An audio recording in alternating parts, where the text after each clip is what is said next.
राम राम। आप सभी के अंदर विराजमान मेरे परम पिता परमात्मा को मेरा कोटि कोटि नमन। हमारा सतगुरु सुखराम जी महाराज के ग्रंथ में अजर लोक ग्रंथ चल रहा है। सतगुरुदेव इस अजर लोक ग्रंथ के माध्यम से इस आत्मा को अपने सच्चे स्वरूप की पहचान करा रहे हैं कि हे आत्मा, तेरा सच्चा स्वरूप क्या है। परमात्मा की कृपा से इस आत्मा को 5 तत्व 3 गुण का ये शरीर मिल गया। अब इस 5 तत्व और इस 3 गुण के शरीर से ही इस आत्मा को अपने सच्चे स्वरूप की पहचान करनी है, उस परमात्मा से मिलना है। अब परमात्मा से मिलने के लिए उसे औधाधारी संत चाहिए, केवली भगवंतों का ज्ञान चाहिए। सत्स्वरूप का ज्ञान मिले बिना ये आत्मा उस परम पद की अधिकारी बन नहीं सकती। और परम पद की अधिकारी बनने के लिए जब उसे ऐसे केवली भगवंतों का संतों का ऐसा ज्ञान मिलता है जो परमात्मा से औधा लेकर संसार में आते हैं और आत्मा को भांति भांति से अनेकों तरीके से इस ज्ञान को बार बार समझाते हैं कि हे आत्मा, संसार में ये जो तुम जितनी भी त्रिगुणी माया देख रही हो, ये सब माया का खेल है। सारा संसार इस वेदों के ज्ञान में ही उलझा हुआ है और वो उसी ज्ञान से ही में ही उलझकर अपनी मुक्ति को मान रहा है। कोई तीर्थ करके, कोई यज्ञ करके, कोई धर्म कर, कोई दान पुण्य, कोई हवन, कोई जपा जाप, कोई जप, अनेकों तरीकों के साधन कर्म करनिया करके सारा संसार इस त्रिगुणी माया के खेल में ही परमात्मा की प्राप्ति चाहता है। लेकिन ये इसी तरीके से हो गया कि सांप तो बम्बी के अंदर है और उसको बाहर से मारा जा रहा है, बाहर से कूटा जा रहा है। तो जो अपने घर के अंदर छिप कर बैठा हुआ है, उसको बाहर कूटने पर क्या वो मर सकता है? यही हमारी हालत है। संसार के जितने भी शुभ अशुभ कर्म हैं, वो सब हमारे अंदर है। 5 विषय हमारे अंदर, पांचों रस हमारे अंदर, इंद्रियां हमारे अंदर, मन कर्मों का सबसे बड़ा राजा बना बैठा है अंदर। हम अंदर नहीं करते हैं कुछ भी। भक्ति अंदर होनी चाहिए, सिमरन अंदर होना चाहिए, नाम जप सब अंदर होना चाहिए, लेकिन अंदर छोड़कर बाहर के सारे क्रियाकर्म करते रहते हैं और फिर सोचते ये हैं कि हमारी मुक्ति हो जाएगी। तो कैसे होगी? नहीं बन पाएगी। इस आत्मा को उस परम पद का अधिकार नहीं मिल पाएगा।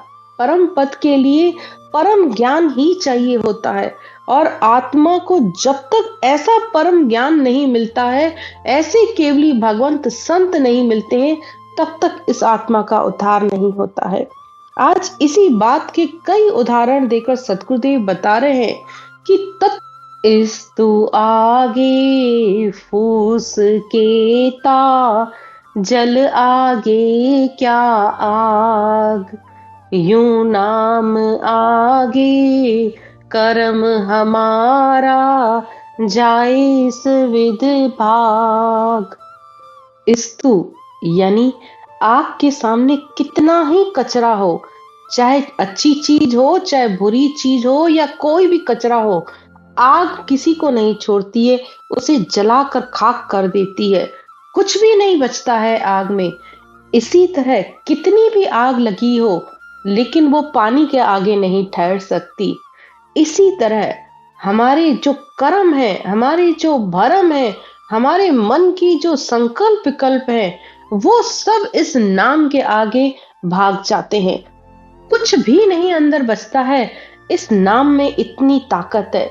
जब आत्मा परमात्मा का नाम प्रेम से और प्रीत से लेकर रटती है, रात दिन इस परमात्मा के नाम सिमरन में, उस जप में रहती है, उस ध्यान में, उस शब्द धुन के साथ रहती है, तो अंतर कितना ही कचरा भरा हो, कितने ही कर्म हो, पहाड़ों के पहाड़ हो, सब खत्म हो जाते हैं इस आत्मा के।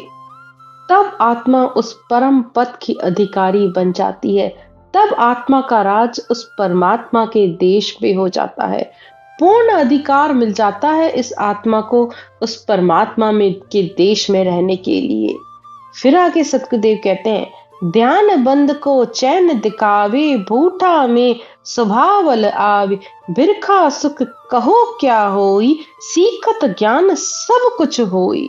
जो आत्मा इस ज्ञान को सीखती है, धारण करती है, कहे अनुसार चलती है, तो फिर उसको आनंद ही आनंद है, सुख ही सुख प्राप्त हो जाता है।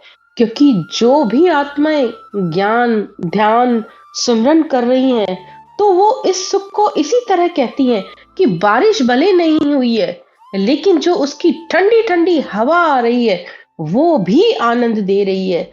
तो सिमरन का आनंद इस तरीके से आता है। यानी जो आत्मा सिमरन नहीं कर रही है, लेकिन जब ध्यान करने वाले उसे बताते हैं कि सिमरन में ऐसा आनंद आता है, इतना सुख आता है, तो उस आत्मा को उस ज्ञान को सुनकर ही इतना आनंद आने लगता है। जैसे बारिश नहीं हुई, लेकिन हवा तो ठंडी आ रही है ना, वो तो आनंद दे रही है। ऐसे ही जो ज्ञान सुनते हैं, उस ज्ञान की बातें सुनते हैं, अनुभव सुनते हैं, उनको ऐसा आनंद मालूम पड़ता है। और जो सीख कर करने लगते हैं, तो वो फिर सहज में ही उस आनंद की अनुभूति करते हैं। फिर सतगुरुदेव कहते हैं, अमर लोक सु मैं चल आऊं, झूठ साच का न्याव चुकाऊं। परम भक्त बिन मुक्त न होई, धाम भजन बिन जाए न कोई। सतगुरुदेव कहते हैं कि मैं अमर लोक से चलकर आया हूँ, मैं सच और झूठ दोनों का न्याय करके बता रहा हूँ। यानी माया क्या है, ब्रह्म क्या है, केवल्य क्या है, सबका निर्णय करके बता रहा हूँ तुम्हें कि बिना केवल भक्ति के मोक्ष की प्राप्ति नहीं होती है, आत्मा को उस परम धाम की प्राप्ति नहीं होती है। हेला पाण कहूं जगमाई, बिना राम कहूं मुक्ति नाही। सतगुरुदेव कह रहे हैं कि मैं बार बार आवाज लगाकर कह रहा हूँ, बार बार तुम्हें ये बता रहा हूँ कि बिना राम जी की भक्ति के मुक्ति नहीं होती है। कर आचार उत्तम घर जावे, धर्म जिग इंद्र लोक सिधावे। अगर तुम्हारे अच्छे विचार हैं, शुभ शुभ विचार हैं, अच्छे संकल्प है, तुम बहुत अच्छे हो, तुम्हारा आचार विचार रहन सहन सब कुछ अच्छा है, तो उसका फल सिर्फ इतना है कि अगला जन्म तुम्हें उत्तम घर में मिलेगा। यानी अच्छे घर में जन्म मिलेगा, तुम्हें किसी भी सुख सुविधा की कमी नहीं होगी। और धर्म जिग इंद्र लोक सिधावे। और धर्म करने से, जिग यानी यज्ञ हवन करने से तुम्हें स्वर्ग की प्राप्ति हो जाती है। जैसे राजा इंद्र 100 अश्वमेध यज्ञ करने पर इंद्र की पदवी मिल जाती है। तो संसार में अच्छे और शुभ कर्मों का फल, शुभ कर्म कर स्वर्गा जासी, अशुभ किया 84। कह सुखराम कर भक्ति केवल, तो परम धाम जन जासी। सबका निर्णय करके उन्होंने बता दिया है। तीन लोक में भुगते सोई, शुभ सो कर्म अशुभ संग होई। और तीन लोक में जो भी तुम शुभ अशुभ कर्म करते हो, तो वो तीनों लोकों में तुम्हें भोगना पड़ता है। और अगर शुभ करते हो, तो उसके पीछे अशुभ तो होता ही होता है, चाहे तुम चाहो चाहे तुम नहीं चाहो। अगर तुम एक का भला करने जाते हो, तो पीछे किसी न किसी बात से तुम्हारा अशुभ हो ही जाता है। जैसे तुमने वो कहानी सुनी होगी, एक सन्यासी था, उसके अंदर बहुत दया भाव था, सबका भला करने की उसकी चाहत थी।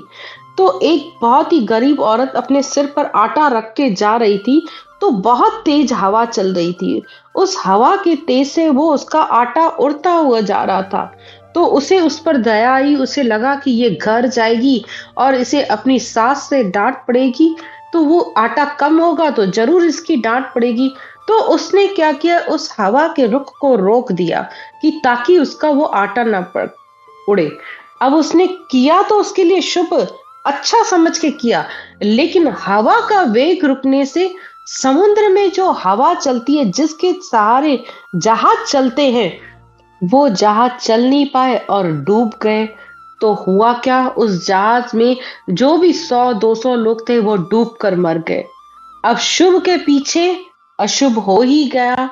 और यही बात रिद्धि सिद्धियों के साथ है। जिसको रिद्धि सिद्धि प्राप्त हुई है, अगर वो एक का भला कर रहा है, तो उसके पीछे किसी दूसरे का नुकसान या अशुभ तो होता ही होता है। तो उसका भुगतान कौन करेगा? उसको स्वयं को करना पड़ेगा। तो यही बात यहाँ सद्गुरुदेव समझा रहे हैं कि बाहर कितने ही शुभ अशुभ कर्म करो, सबको भोगना पड़ता है। बहु प्रकार करे नर कोई, करम भजन बिन गले न कोई। तो कितने ही शुभ कर्म करो, लेकिन जो तुम्हारे कर्म है वो भजन यानी सिमरन किए बिना वो नहीं खत्म होते हैं। यही बात सतगुरुदेव कहते हैं, तत् नाम बिन कोई न तिरियो, ना कोई तिरने हार। सुरगुण आन उपास धारे, दे दर्शी विस्तार। यानी बिना तत्व नाम के, बिना सत शब्द के आज तक संसार में न कोई तरा है, न पहले तरा, न आज तरेगा, और ना ही आगे कोई तर सकता है। यानी बिना परमात्मा का नाम लिए अगर तुम ये सोच रहे हो किसी गुरु की मुझ पर मेहर हो जाए, कोई कोई गुरु आकर मेरे सर पर हाथ रख दे या मुझे आशीर्वाद दे दे तो मैं परमात्मा में मिल जाऊंगा, तो ऐसा नहीं होता है। तुम्हारा भजन, तुम्हें सिमरन करना पड़ेगा। किसी के आशीर्वाद से तो तुम कम से कम नहीं तर सकते हो। हाँ, ज्ञान जो ज्ञान को बोल रहा है वो तुम्हें मदद जरूर कर सकता है, तुम्हें रास्ता बता सकता है, तुम्हें अनुभव बता सकता है, तुम्हें आगे कैसे जाया जा सकता है वो सब बता सकता है। लेकिन तुम्हें परमात्मा में मिलाने की ताकत न किसी गुरु में है, किसी में भी नहीं है। तो इसलिए इस बात को अच्छे से समझो। हाँ, जिसने बताया उसको धन्यवाद है, लेकिन परमात्मा में तुम्हारी भक्ति ही तुम्हें मिला सकती है। फिर सतगुरुदेव समझाते हैं, सोगी मेल द्रव्य को गाले, अंतर भजन करम सब जाले। घर में लाए लगे जब सोई, डोरा रस्सी रहे न कोई। अब जैसे सोने में सोगी ने डाली जाती है तभी सोना गलता है, इसी तरह सद्गुरु विधि से भजन किए बिना आत्मा के कर्मों का नाश नहीं होता है।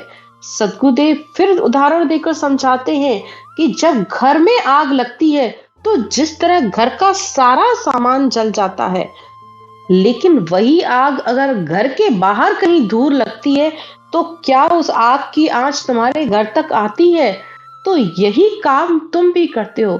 सारे संसार के कर्म और करनियां बाहर करते हो और फिर सोचते ये हो कि मेरे पापों का, मेरे कर्मों का नाश हो जाएगा।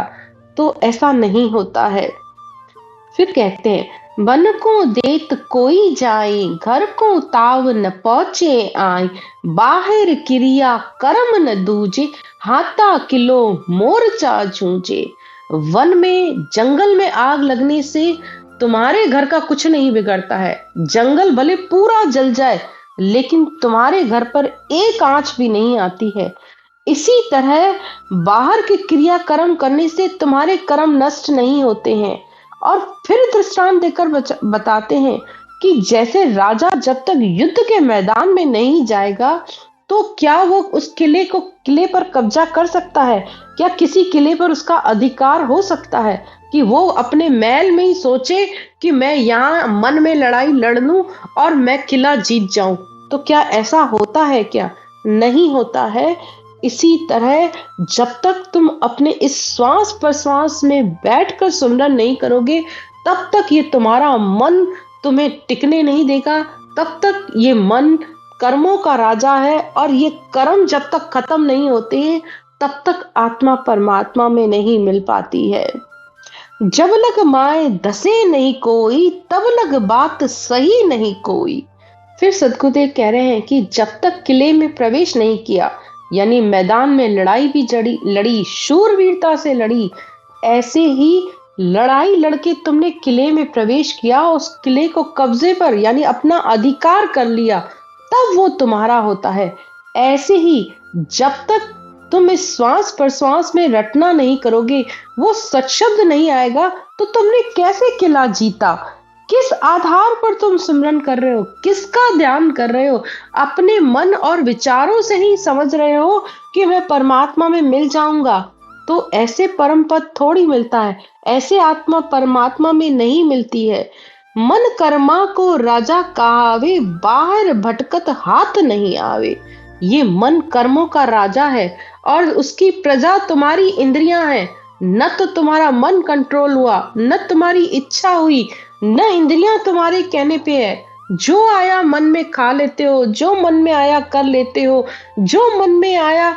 आज मन काम करने का है तो तुमने किया, कल तुम्हारा आलस करने का मन है तो तुमने आलस किया। यानी तुम अपनी इच्छाओं के अनुसार ही चलते रहते हो और फिर सोचते ये हो कि मैं परमात्मा में मिल जाऊंगा। तो बाहर भटकने से आज तक परमात्मा किसको मिला है? किसी को भी नहीं। जिसको भी मिला है अंतर में वो मिला है। सर्पवास बम्बी में होई, बाहर कुटिया मरे न कोई। अब सांप तो बम्बी के अंदर है और तुम उसको बाहर से कूटे जा रहे हो, तो क्या वो मरेगा क्या? नहीं मरेगा। उसको अंदर की तरफ उसको मारना पड़ेगा। ऐसे ही ये तुम्हारा मन सबसे बड़ा सांप है। इस मन रूपी सांप को मारने के लिए तुम्हें बैठकर सुमिरन और भजन करना पड़ेगा। मन को बांध सुरत सु धारे, शब्द लठ ले माए पसारे। तो मन सुरत लगाकर श्वास प्रश्वास में सिमरन करने पर और ये शब्द रूपी लठ पड़ती है, तब इस आत्मा को अपने कर्मों से मुक्ति मिलती है। तब आत्मा इस त्रिगुणी माया से अलग होती है। सतगुरुदेव कहते हैं, बाहर नर ढूंढत फिरे, साहिब के ताई। हर तन में सुखराम कहे, सो सूझे नाहि। सारा संसार परमात्मा को बाहर ढूंढता रहता है, लेकिन वो साहिब, वो परमात्मा तो इसी तन के अंदर बसता है और वही तुम्हें देखना नहीं आता है। तो केवली भगवंतों के ज्ञान को सुनो, फिर उसको धारण करो, फिर उनके कहे अनुसार, उनके बताए अनुसार उस विधि और भेद से सिमरन करोगे, तब वो परमात्मा तुम्हें मिलेगा। इस तरह सतगुरुदेव ने इस आत्मा को अपने स्वरूप की पहचान कराई है कि बाहर कुछ भी करने से वो परमात्मा हाथ नहीं आता है, जब तक कि अंदर नहीं धसा। अंदर धसना मतलब अंतर में सिमरन करना है। अंतर में भजन करने पर ही इस आत्मा को परम पद का अधिकार मिलता है। आज की चर्चा यहीं तक। राम राम।